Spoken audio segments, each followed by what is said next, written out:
What if I told you that a peasant from Siberia gained considerable influence in the heart of Imperial Russia? Intriguing, isn't it?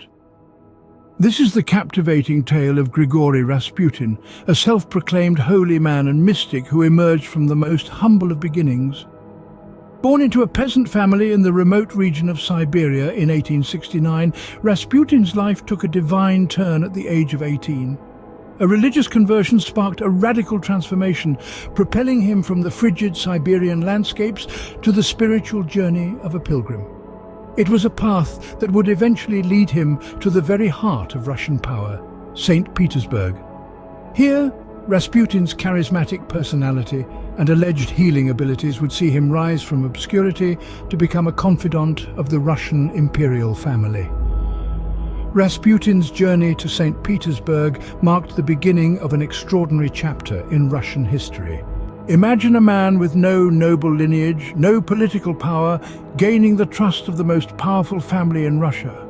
How did Rasputin achieve this feat? In the year 1905, Rasputin found his way into the heart of Russian power, the imperial family. He was introduced to the Tsar Nicholas II and Tsarina Alexandra. Now, you may wonder, how did a Siberian peasant become a confidant to the royal family? The answer lies in a young boy named Alexei, the only son of Nicholas and Alexandra. You see, Alexei was born with hemophilia, a disease that prevents blood from clotting properly. In those days, it was a death sentence. The royal family was desperate for a solution, and they believed they found one in Rasputin. It was said that Rasputin possessed healing abilities. Whenever Alexei suffered a bleeding episode, it was Rasputin's calming presence that seemed to ease the boy's suffering. Rasputin's influence extended beyond the sick room. His charismatic personality captivated Tsarina Alexandra, who saw in him a holy man, a mystic with a direct line to God. She believed that Rasputin was their family's salvation, not only for her son's health, but also for the survival of the Romanov dynasty itself. But this close relationship with the royal family did not sit well with everyone.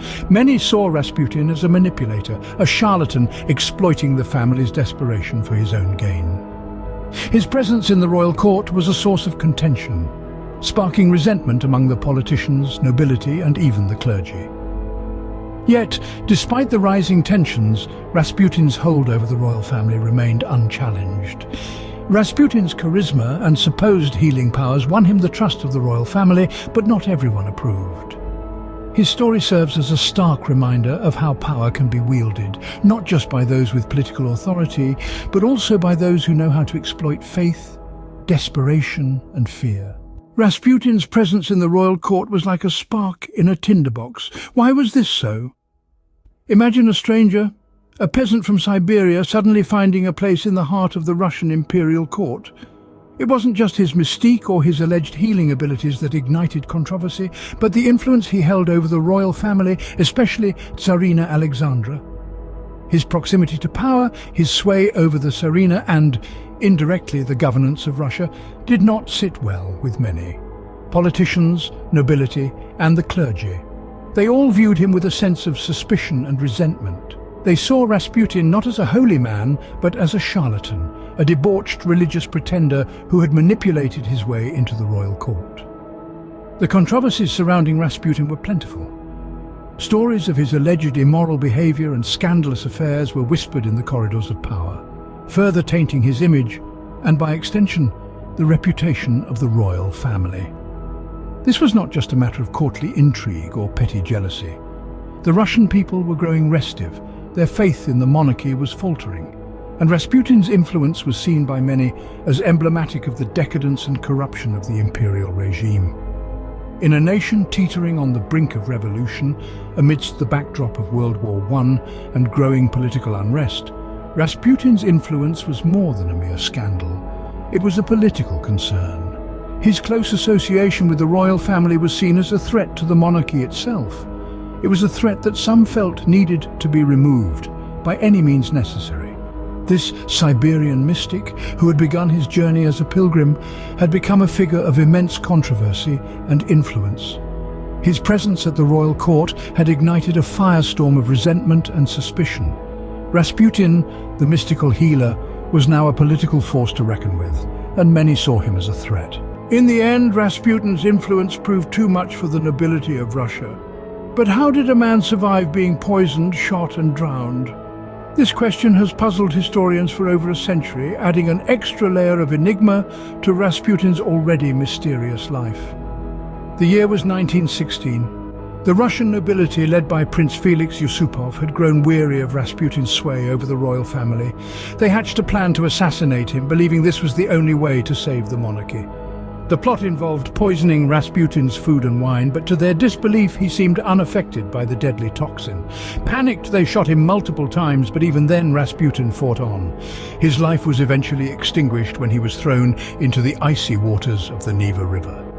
However, his death did not bring about the salvation of the monarchy that the nobles had hoped for. Instead, it marked the beginning of the end for the Russian imperial rule. Just a few months after Rasputin's demise, the Russian Revolution erupted. This wave of change led to the abdication of Tsar Nicholas II and the execution of the Romanov family, bringing an end to 3 centuries of Romanov rule. Rasputin's life and death have been the subjects of countless books, films and songs.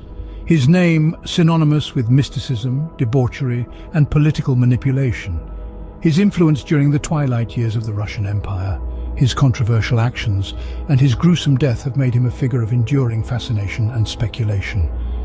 However, beyond the myths and legends, Rasputin's story also offers a unique window into a critical time in Russian history.